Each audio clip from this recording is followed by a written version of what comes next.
अगर कश्मीर वैली और जम्मू कश्मीर आज भारत के साथ है, उसका श्रेय अगर किसी को जाता है तो पंडित जवाहरलाल नेहरू को जाता, शेख अब्दुल्ला को जाता।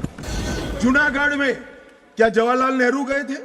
हैदराबाद में जवाहरलाल नेहरू गए थे? लक्षद्वीप में जवाहरलाल नेहरू गए थे? जोधपुर में जवाहरलाल नेहरू गए थे? जवाहरलाल नेहरू एक ही जगह काम देखते थे, जम्मू कश्मीर में, जिसको आधा छोड़कर आ गए। अगर आज जम्मू कश्मीर और विशेषकर जम्मू कश्मीर वैली आज भारत का अंग है, उसका एकमात्र श्रेय किसी को जाता है तो पंडित जवाहरलाल नेहरू पर विश्वास था शेख अब्दुल्ला का, जिसकी वजह से आज कश्मीर वैली हमारे साथ है। रिकॉर्ड पर है, कश्मीर में दिग्विजय जी ने सरदार पटेल का नाम नहीं लिया। एक नाम दिया शेख अब्दुल्ला का, दूसरा नाम दिया जवाहरलाल नेहरू का। अब सुनिए दिग्विजय जी, अब सुनिए, सुनना पड़ेगा, ऐसे नहीं चलेगा। अगर कश्मीर वैली और जम्मू कश्मीर आज भारत के साथ है, उसका श्रेय अगर किसी को जाता है तो पंडित जवाहरलाल नेहरू को जाता, शेख अब्दुल्ला को जाता। और दूसरी तरफ जूनागढ़, जहां बाहुल्य था हिंदुओं का, वहां नवाब साहब अपने हवाई जहाज में बेगमों को छोड़ गए, बाकी लोगों को ले गए और पाकिस्तान चले गए, लेकिन जूनागढ़ भारत का आज एक अंग है। आप कितना ही अमित शाह जी पंडित जवाहरलाल नेहरू जी के बारे में कुछ भी कहें, लेकिन एक बात मैं आपसे कहना चाहता हूं, अगर आज जम्मू कश्मीर और विशेषकर जम्मू कश्मीर वैली आज भारत का अंग है, उसका एकमात्र श्रेय किसी को जाता है तो पंडित जवाहरलाल नेहरू पर विश्वास था शेख अब्दुल्ला का, जिसकी वजह से आज कश्मीर वैली हमारे साथ है। सर, आर्टिकल 370 के बारे में बहुत सारी बातें कही गई, आतंकवाद समाप्त हो जाएगा, लेकिन आर्टिकल 370 में बचा क्या था? 90% जो अलग से आर्टिकल 370 के प्रोविजंस थे, वो तो इंडियन कॉन्स्टिट्यूशन के साथ उसमें समावेश कर दिए गए थे पहले, धीरे धीरे, इसलिए उसका कोई असर नहीं था। और कहा था आतंकवाद खत्म हो जाएगा, समाप्त हो जाएगा, लेकिन क्या आतंकवाद समाप्त आज हो गया? रोज हम आतंकवाद की गतिविधियां वहां पर देख रहे हैं, हमारे लोग शहीद हो रहे हैं। मैं आज फिर से कह देता हूं, मान्यवर, बैठ जाइए दिग्विजय जी, अब हो गया, लोग समझ चुके हैं आपको, बैठ जाइए। मान्यवर he is not yielding, go ahead, honorable home minister, he is not yielding। मान्यवर, मैं स्पष्टता करना चाहता हूं, गुर्जर भाइयों की एक भी सीट लिए बगैर बड़े संवेदनशीलता से बकरवाल भाइयों को दिया गया, हमें कोई आपत्ति। गुर्जरों को जो फायदा मिला है उसमें कोई बदलाव नहीं होगा। ट्राइबल के सारे फायदे एजुकेशन में और बाकी सारे नौकरियों के रिजर्वेशन में जितने भी फायदे गुर्जर भाइयों को मिल रहे हैं, पहाड़ियों को मिल रहे हैं, वो पहाड़ियों को जो भी मिलेगा वो उसके अलावे मिलेगा। एक भी नौकरी ना खत्म होगी, ना एक भी शिक्षा की सीट खत्म होगी, पूरा का पूरा अधिकार आपका भी रहेगा, उनका भी। मान्यवर, एक बहुत बड़ी चर्चा चली कि जवाहरलाल नेहरू जी का कश्मीर के लिए कंडक्ट, और इस पर हमारा नजरिया थोड़ा तंग है।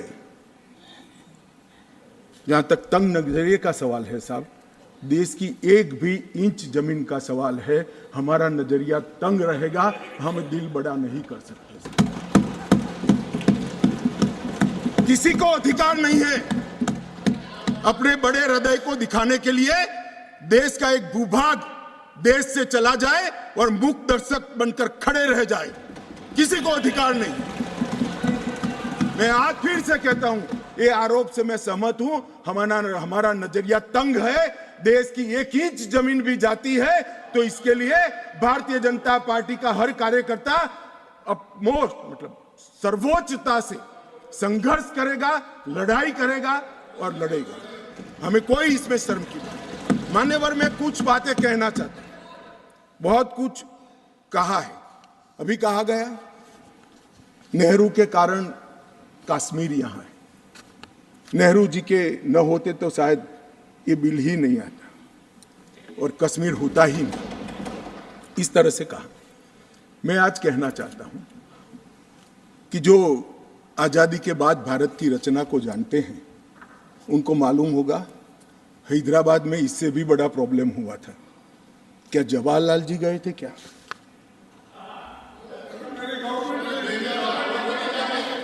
तो यहां गवर्नमेंट नहीं, यहां नेहरू।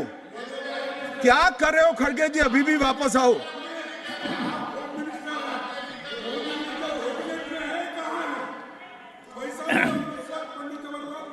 एक मिनट, रिकॉर्ड पर है कश्मीर में दिग्विजय जी ने सरदार पटेल का नाम नहीं लिया। एक नाम लिया शेख अब्दुल्ला का, दूसरा नाम दिया जवाहरलाल नेहरू का। तो वो होम मिनिस्टर थे, क्यों नहीं दिया भाई?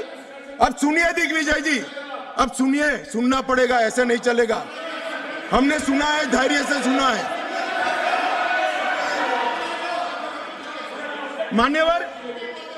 मान्यवर, जूनागढ़ में क्या जवाहरलाल नेहरू गए थे? हैदराबाद में जवाहरलाल नेहरू गए थे, लक्षद्वीप में जवाहरलाल नेहरू गए थे, जोधपुर में जवाहरलाल नेहरू गए थे। जवाहरलाल नेहरू एक ही जगह काम देखते थे, जम्मू कश्मीर में, जिसको आधा छोड़कर आ गए। एक ही जगह देखते। मान्यवर, दूसरा, विलय लेट क्यों हुआ? सारे लोग जानते हैं साहब, इतिहास को 1000 फुट नीचे दफन कर दो, वो ऐसा बीज है जो वटवृक्ष बनकर सच्चाई बाहर आ जाती है। सब जानते हैं कि हमारा विलय इसलिए लेट हुआ कि महाराजा पर किसी एक व्यक्ति को विशेष स्थान देने का आग्रह था, शेख अब्दुल्ला को विशेष स्थान देने का आग्रह था। इसके कारण विलय लेट हुआ और पाकिस्तान को आक्रमण करने का मौका मिला। मैं आज ये पूछना चाहता हूं कि इतने सारे कठिन राज्यों का विलय हो गया, कहीं पर 370 क्यों नहीं है? क्यों नहीं है? ना जोधपुर में है, ना जूनागढ़ में है, ना हैदराबाद में है, ना लक्षद्वीप में है। क्यों 370 नहीं है? कि संवेदनशील हृदय के कारण 370 है। संवेदनशील हृदय। मान्यवर, कंडीशन किसने रखी? किसने स्वीकार की? इतिहास जवाब मांगता है, देश की जनता जवाब मांगती है, जवाब देना पड़ेगा, भाग नहीं सकते इतिहास से कोई। मान्यवर, सेना भेजने में देरी क्यों हुई? और ये कहते हैं कि इसके बाद भी देरी हुई है। मैं साहब एक रेफरेंस सैम मानेकशॉ का देना चाहता हूं। फील्ड मार्शल सैम मानेकशॉ तब डायरेक्टर ऑफ मिलिट्री ऑपरेशंस थे। उन्होंने एक जगह पे कहा है कि कबीलाई हमलावर आक्रामक और लूट मचा रहे थे, तब चर्चा में ही व्यस्त थे। मैं व्यक्ति का नाम देना नहीं चाहता वरना खड़े हो जाएंगे। तब एक मीटिंग में सैम मानेकशॉ मौजूद थे। सरदार पटेल जी ने नेहरू जी को कहा, जवाहर आप कश्मीर चाहते हो या नहीं चाहते हो, देरी क्यों हो रही है? तब जाकर सेना भेजने का निर्णय हुआ है।